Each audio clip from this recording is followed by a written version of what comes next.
Hello everyone, it's our new video in Grilled Chess channel, was quite a while, and now I'll bring you some of most exciting games of day one of the match played between Daniil Dubov and Hans Niemann in Russia, because there was a tournament Airfield Open, and after which they both decided to play match. For those of you who doesn't know the story behind it, at the World Cup that was played, like World Rapid and Blitz tournament that was played in the end of the year in December. They were paired in one of the rounds, and Dubov just didn't appear to play against Hans. He said that he fell asleep, but then in interview with Levi Rosman, he explained that the point was that, well, he didn't say it directly, but that he just didn't want to play Hans Niemann because he's kind of accusing him of some stuff that we all know. And after it, Dubov offered the match, 2,000 each game. I don't remember how many games he offered to play to Hans Niemann. Hans replied, and also, I mean, Dubov wanted to test it on the polygraph to check if in lie detector, right, if Hans agrees. Hans didn't agree at first. He said it's against of his principles. To be honest, I don't know why, right? But okay. And he offered 20,000 instead of 2. So yeah, 10 times more. Then it's kind of stopped. Then there were some weird rumors. One Russian businessman even offered 1 million for winner. I'm not sure if it's for winner or for both of them or how it was. 1 million for prize pool, I think it was.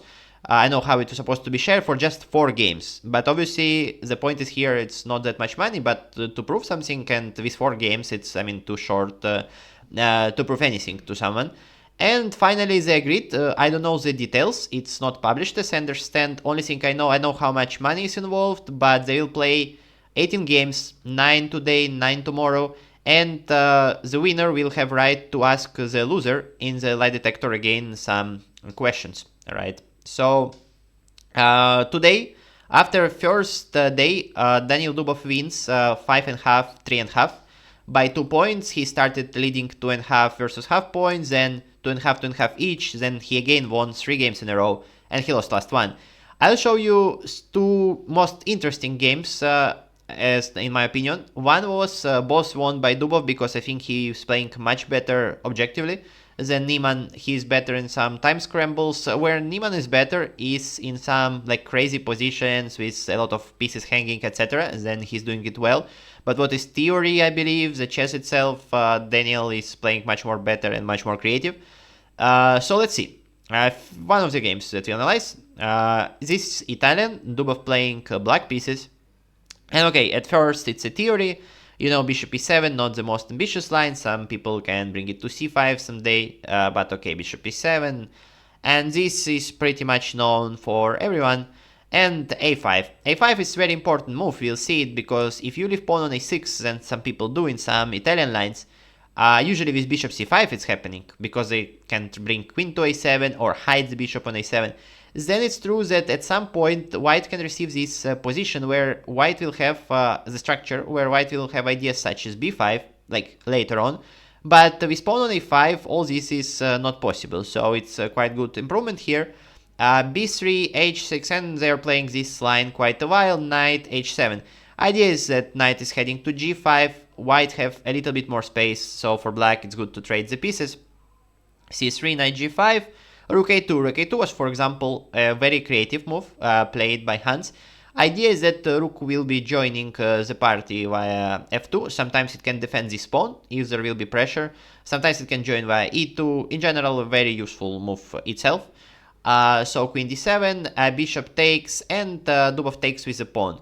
It's true that you can completely take with the queen or with pawn. Both moves are fine, even knight is okay, since white doesn't have d4 yet. But the Dubov plan here is that he says that, well, these weaknesses that he created are not that important in this case, and what he wanna do is to pressure it via f-file. Okay, knight h2. Bringing another knight to f3, that is the idea, and okay, that can be something like that. Yeah, I mean, bishop e6, we continued, and after this, I become quite surprised, because bishop g5 was taken, and kinda, it was already weird. It's true that Hans lost, I think, 1 or 2 games in a row before this game, so maybe he was like tilting or something.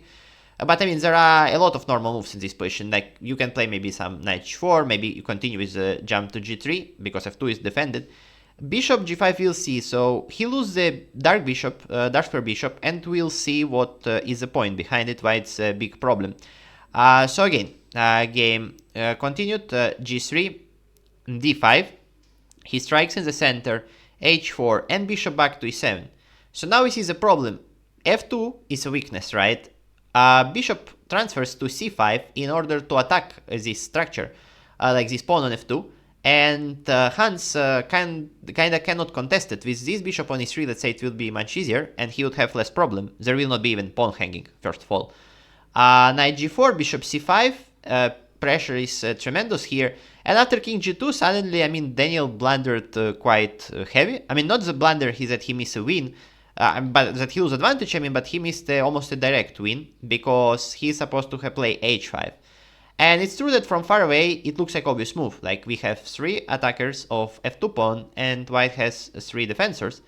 The point behind it, so we kick the knight. When knight goes away, we capture the pawn. Obviously, knight would go to e3, so our bishop is no longer attacking this. But then probably Daniil didn't see that d4 is just winning, attacking the knight. Okay, if knight goes away, then, I mean, he takes the pawn, he extra pawn already, he pressures f2, and he brings his knight on, to d4, so position is winning. And if white takes, I mean, he can just join it by knight takes d4, let's say, or some other move, and okay, just winning this pawn is not that important, because, I mean, black is just crashing with this knight in this position. Okay, suddenly, or also, actually, you can take this way, so knight has to hold to c4, and you can join this way, okay, or prophylactic move, then brings the knight to b4, let's say it's much easier, and that's it. But definitely winning position. So he played king h7, so move is bad, not just because he didn't see this, but also now if h5 is played, it's not the same, because now queen h5 comes with the check, so it's kinda big mistake, was queen d6. Here was again some tactical ideas. Let's say appear that if Dubov plays something like that, there can appear some knight takes e5, knight takes e5, and d4, something like that. So queen d6, it's a kind of prophylaxis move against this. So queen b1. Okay, here you guys might think that it's a terrible, terrible move, and it is, because what is doing queen on b1? Actually, the story is a bit different. The thing behind this move is that he almost played queen e2, like he put queen here, without removing hand. Obviously, he realized that it will be heavy blunder, because Dubov will just capture here. Yes, it's a position where white will have 2 rooks for the queen, but it's true that too many pawns for black, and after captures a queen definitely not here. Queen d3, these pawns start to fall, and white is late to create any counterplay here. So it will be winning just for black. So he had to move the queen. As we know, touch move, guys, when you touch the piece and you want to place it where you're supposed to do it, you need to move it anyway. So queen b1. But with this game was over. d4, finally it's again seen. Is this move knight b4 against the squares. So he took bishop takes d4 in this case, knight b4, full dominance, queen a6, very good move. Now he changes his attack to the pawn, and okay, Hans continued to play. For some reason he blunders bishop c3, and okay, game continues still. But okay, from here it's all over. And just to show you that still Dubov is very good on tactics here, he takes on d3, it's spin. White cannot use this spin. First of all, he can't attack this, and also knight f4 with a check is a threat because this rook is hanging. So knight c4, tempo move, defending everything. And then after queen here, f3 was played, and it's also a mistake. I mean, not yet mistake, but okay, instead of this, he could maybe try to play this, but once again, don't forget about the rooks, it's hanging.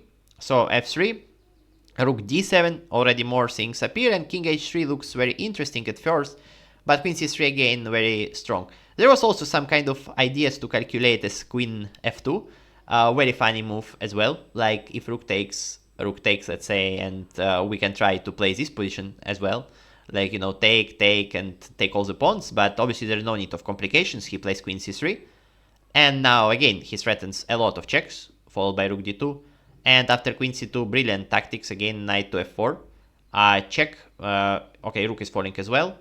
If king, I mean, goes here, then rook falls with a check, so white is not on time to take the queen, Here, yes, if rook d2 was played, but queen s3 intermediate move, and game is all over. When king goes away, there's like, you can do whatever you want. Takes the knight, you can check here, take on d2, whatever you want to do. So, but again, some people might say, well, maybe he lost because of misclick, but here he was already outclassed. Like the engine variation was around -1 already. But it's the game, like how much better Dubov understood all what he needed to do. He created pressure here, he found d4. These knights are choking with each other. So that was one game that I wanted to bring you. And there is another one as well. This with where Dubov plays with white. And he plays d4. Surprisingly, Dubov played c4 almost all the match, and he decided to change it for d4 this time, because with c4, with white, he didn't receive the positions that he wanted to. And then enter in some a new Indian style. Okay, there was like when Kasparov was playing it, he was trying to a3 move a lot of times, but here g3 is played, so completely normal. Bishop b7, bishop g2. Again, development knight e4. So this is typical idea for those of you who just starting. Why knight jumps here twice?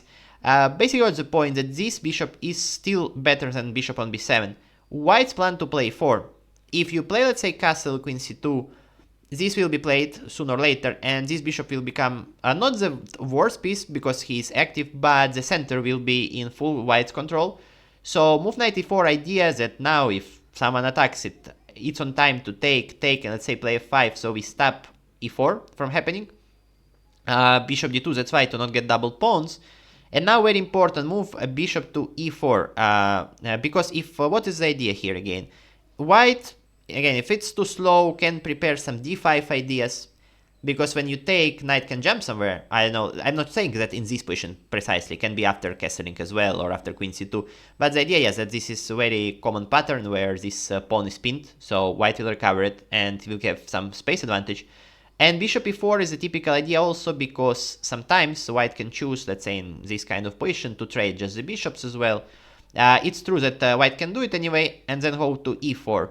But here bishop f4 is kind of the square where you assure that these bishops will be traded. Like there's no d5 any longer. Let's say here d5, bishop stack.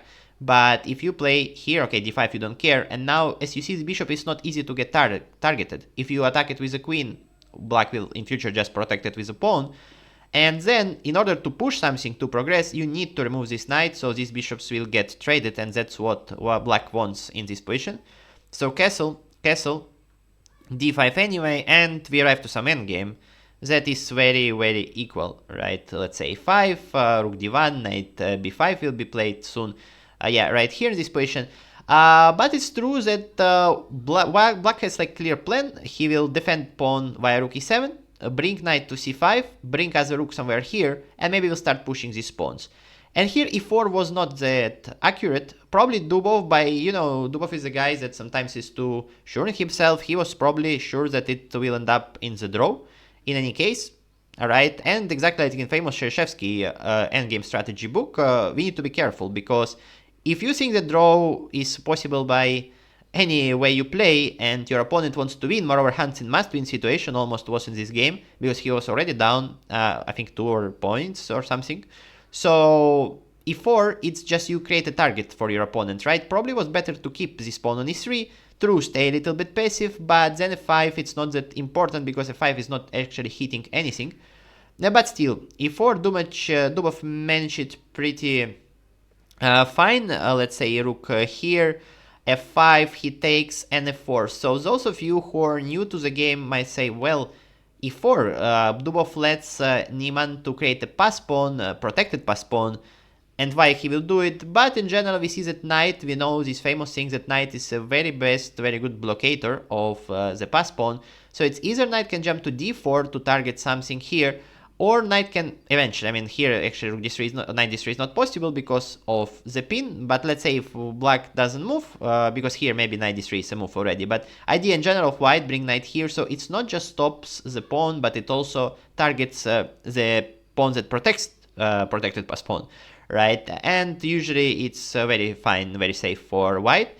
And here Hans played king g7 and just blundered, because after f takes e5, definitely his idea was to capture with the pawn, but here d6, right, this shot, that's what he missed, and if he takes, suddenly all white pieces becoming very active, knight jumps to d5, and position is falling apart actually. If he tries to pin it, then white can just, let's say, take, at least recover everything, and okay, white is already playing for a win. So he had to take with the rook, because now after takes, and these, there's intermediate idea with pawn here. Actually, now I'm not sure that if it's working, because there is a take, and if rook here, king h3. So yeah, suddenly it's not possible to stop the promotion maybe, but I think there was computer idea even, where he plays here, let's say this, knight here, king here, and knight f3 check, and then here it will be just mate, and if king h5, also rook h2, and it's a mate. So yeah, a very interesting idea with knight e6. Also, white, I think, was not in need to get mated, because there was way to stop it. Because still, black doesn't threat to control the pawn, but I think it was like some move via g4, and then like rook d8, and c7 also hangs, right? So probably knight d5 first, and then knight covers some squares. But okay, never mind, it wouldn't happen in the game. But black is safe there. So instead of it, there's just weakness, right? As we saw that Hans, by not playing precisely before, created himself a weakness. So knight here, knight coming to d4 very actively, and suddenly this pawn just falls, because looks like black is on time to defend it, but always in all the positions look for the force moves, right? And knight can jump to f3, targeting the rook, so rook has to forcefully to leave the defense of the f5 pawn, and now knight h4 just winning a pawn back. And now we come to the position where we see that Hans is not that good psychologically as well, because guess what? He made a horrible move here. He smashed this knight on h4, and his position became lost immediately. There were no need for the panic. Moreover, as you can see here, yes, you can see the time. So 2 minutes on the clock, like it's more than, you understand, it's not like a bullet game. He can have all the time in the world to think. Instead, you see after the move, he has 2-0-3, now 2-0-4, so he even accumulated the time, so he immediately smashed this knight. But why? You can play king g5. It's true that what he saw, that pawn falls with a check if he goes here, or to h5 by rook check, and if here by knight check. But let's say rook g5, king g5 means rook f5, take, king h6. There are one extra pawn, but you know, there is not that obvious how white can progress. Like if he'll try to play slow, there's a4 ideas, there's rook e2 ideas, this rook is very active. And if rook goes, let's say, to here, to f7, like you can take one pawn, you can recover another pawn here, let's say king h3. And okay, the game is still continuous, it's around equal. But for some reason, Hans panicked, he took on h4, pawn takes, and from here just wanted to show you, obviously, starting from here, the technique of Dubov is very good. We want to push the pawn. Also, he almost mates Hans here. Idea is that, yeah, if you go here, checkmate in one. Hans didn't blunder it, but rooks becoming very active, very active. And here I'll show you some very instructive moment. Checks, obviously rooks gets very active. And this is strong, it's starting already from of the end for Hans, because after this, h5 and h6. And here I like how far Dubov calculates, because it looks like he made a terrible blunder. Knight comes to f6, and now this rook on h7 is hanging, and there is no way, looks like, to save it, because wherever it goes, it will get captured. So Hans looks like recovers the material and doesn't lose anymore. But it's was not even like surprise or something Daniil knew. He probably calculated from far this pattern. For top GMs, it's obvious, but even for me, it was not that clear. First of all, he didn't need to do it. Let's be honest, he can play like rook f7 and then just simply win. Probably he just wanted to show that he can even outclass Hans this way, because the idea after knight f6 that he takes the pawn. So, okay, now rook just threatens to go away, so rook has to be captured. But after rook h7, position is lost by force. What's the point? King is cutted on the 8th rank, like he cannot go away. Any rook trade will be in favor of white, it's clear. And then how you stop the pawn? Let's say if he plays, what is the threat for you to understand? Okay, check, king goes away, never mind. Even rook g7 probably is winning, right? Because if you take, promote. And if here h7, there's no way to stop rook g8 with a check, right? Because king cannot go away from last rank, so it's over. Let's say it's the same. If he plays b4, idea is different. He can play rook a7, Now it's a real threat, like whatever is played, it's loose, because let's say if a4, whatsoever, you just do this, and you do h7, and you win. So rook probably has to go somewhere. He cannot stay in the last rank. Okay, he can go this way to f8. So in this line, king is in the square, but obviously h7 first. And now again, whatever moves, check, and it's loose. And if rook h8, obviously the rook gets lost, so there's no way to stop rook h check. And in the end, if king c7 would be played, king c8, excuse me, so idea is to stop this move by king b8, then another tactical pattern appears, simply rook g7. Again, king cut it off board, like helping, rook cannot help, I mean go away, because just promotion. And threat is simple, h7, rook g8, you can't stop it at all, and it's just over. I mean, h7, rook g8 is a threat, and there's not anything that the black can do about it. So it's win also. And then he tries last trick, rook e6. Idea is that rook goes away and targets the pawn, so if rook check here, but still Daniil simply plays check anyway, and Hans just resigned. Why is it so? Because if he plays king e7, there is another famous trick, h7.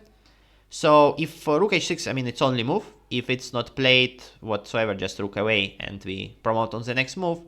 And looks like rook is stuck, but rook goes to a8 or to b8 or even to c8 in this case.